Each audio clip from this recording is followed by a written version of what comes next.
Sir, আমরা জানি আমাদের জীবনে প্রতিনিয়ত ম্যাথের অনেক সাহায্য লাগে। আজ আসার সময় দেখলাম একটা গাছ কাল রাতে ঝড়ের কারণে ভেঙে পড়ে গেছে। তারপর এখন এটা অনেক বড় সমস্যা ক্রিয়েট করেছে, মানুষজন যেতে পারছে না, আসতে পারছে না। ভাঙা গাছটি কতটুকু রাস্তা দখল করেছে এটা কিভাবে বের করতে পারবো? ওকে, খুব চমৎকার প্রশ্ন করেছ। তুমি বসো, আমি উত্তর দিচ্ছি। তা এই যে সমস্যাটা তুমি আজকে পড়েছ, এটা সমাধান করার জন্য আমাদেরকে জিওমেট্রি এবং ট্রিকোনোমেট্রির সাহায্য নিতে হবে। ঠিক আছে, তাহলে প্রথমে আমরা আগে সমস্যাটা চিত্র আঁকি। সবাই দেখো চিত্রে কি হয়। এটাকে মনে করি রাস্তা। এটা হচ্ছে যে গাছটা ভেঙে পড়লো, সেই গাছটা যতটুকু দাঁড়িয়ে আছে সেটা হচ্ছে এটা। তো গাছটা ভেঙে কোথায় পড়েছে? রাস্তায়। তাহলে এটা এইভাবে রাস্তায় গাছটা ভেঙে পড়লো, তাই তো? ব্যাপারটা এরকম একটা চিত্র দেখা যাচ্ছে যে রাস্তার উপরে একটা গাছ, বড় গাছ ভেঙে পড়েছে। এখন আমাদেরকে ও যে কোশ্চেনটা করেছে সেটা হচ্ছে যে রাস্তা কতটুকু দখল করেছে, এটা আমাদেরকে বের করতে হবে। তো এটা বের করার জন্য এখন আমরা এই যে চিত্রটা আঁকলাম, এটা কার সঙ্গে মিলে? এটা জ্যামিতির সমকোণী ত্রিভুজের সঙ্গে মিলে। তো এখানে মনে করি আমরা 30 ডিগ্রি কোণ উৎপন্ন হয়, এবং যে অংশটা আমাদের এখানে দাঁড়িয়ে আছে গাছের, এটাকে আমরা মনে করি গাছটা 20 ফুট উপরে ভেঙেছে। এখন আমরা বের করব, ওর যেটা জানতে চেয়েছে যে রাস্তা কতটুকু দখল করেছে ভাঙা গাছটা। মনে করি ভাঙা গাছটা রাস্তার x ফুট দখল করেছে। এখন এটা আমরা বের করব।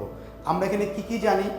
আমরা জানি গাছের ভাঙা অংশের, দণ্ডায়মান অংশের উচ্চতা জানি 20 ফুট, আর জানি সে 30 ডিগ্রি উৎপন্ন করেছে।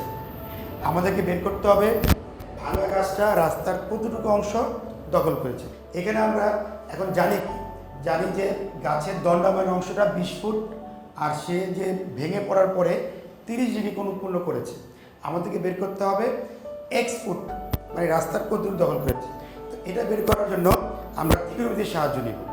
ত্রিকোণমিতিতে আমরা এই যে লম্ব এবং ভূমির যে অনুপাত, সেটা কি? সেটা আমরা জানি tan থিটা। আমরা কি জানি? tan থিটা ইকুয়াল লম্ব বাই ভূমি। আর এখানে আমার লম্বের মানটা কত? 20 ফুট। আর ভূমি কত, যেটা আমরা বের করতে চাচ্ছি, x ফুট। তাহলে এটা দিয়ে আমরা এই ফর্মুলার সাহায্যে আমরা এই শিক্ষার্থীর সমস্যাটা সলভ করতে পারি।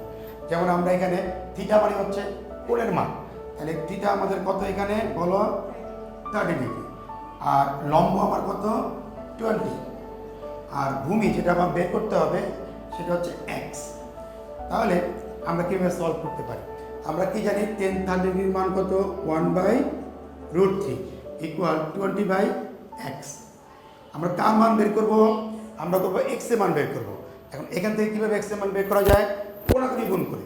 তাহলে আমরা যদি x এর সঙ্গে 1 গুণ করি তাহলে হচ্ছে x, আর 20 আর √3 গুণ করি তাহলে হচ্ছে 20√3।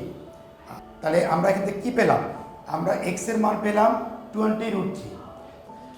ওকে, এরপরে আমরা কি করতে পারি? আমরা ক্যালকুলেটরের সাহায্যে আমরা 20√3 এর মানটা বের করতে পারি। যেটা মানটা বের করলে আসে আমাদের 34.64, তাহলে ফুট। আচ্ছা, তাহলে আমরা এখান থেকে কি বুঝতে পারলাম?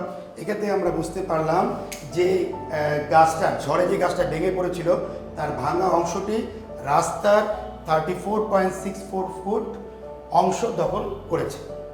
ওকে শিক্ষার্থী, তুমি তোমার কোশ্চেনের উত্তর পেয়েছ। আই হোপ শিক্ষার্থী তুমি তোমার উত্তরটা পেয়েছো।